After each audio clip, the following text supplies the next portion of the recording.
ஐயோ அம்பானி, நீ சரியான மூலக்காரையா.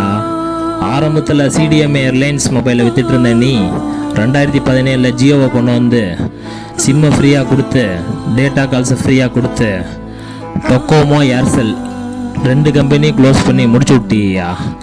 இப்போவும் கொஞ்சம் கொஞ்சமாக படிப்படியாக ஸ்டார்ட் பண்ணி இன்றைக்கி பெரிய வேலையை பார்த்து விட்டிய. உன் பையன் மேரேஜுக்காக பிளான்ஸ்லாம் இன்க்ரீஸ் பண்ணி விட்டு உன் பையன் மேரேஜை கிராண்டாக பண்ணிகிட்டு இருக்க.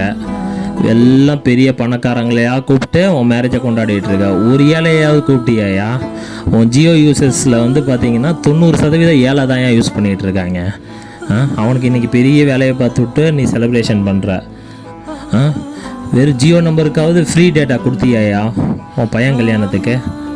ஒரு 2 GB டேட்டா கூட தர முடியாத நீ பணக்காரங்களை கூப்பிட்டு கிஃப்டஸ் அது இதுன்னு அள்ளி கொடுத்துட்ருக்க. மக்களே, இதிலேருந்து நம்ம என்ன தெரிஞ்சுக்கணுன்னா, இந்த மாதிரி கார்ப்பரேட்ஸ் கம்பெனி மற்றும் அரசியல்வாதிகள்கிட்ட நம்ம ஜாக்கிரதையாக இருக்கணும்.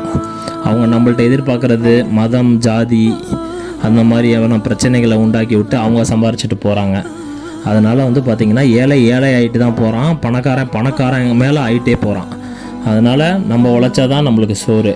அதனால் நம்ம எந்த விஷயமா இருந்தாலும் யோசித்து முடிவு எடுங்க. இந்த மாதிரி கார்ப்பரேட் கம்பெனியில் தள்ளியே இருங்க. எல்லாமே முடிஞ்ச அளவுக்கு பிஎஸ்என்எல் ஸ்விட்ச் பண்ண பாருங்கள் மக்களே. நன்றி.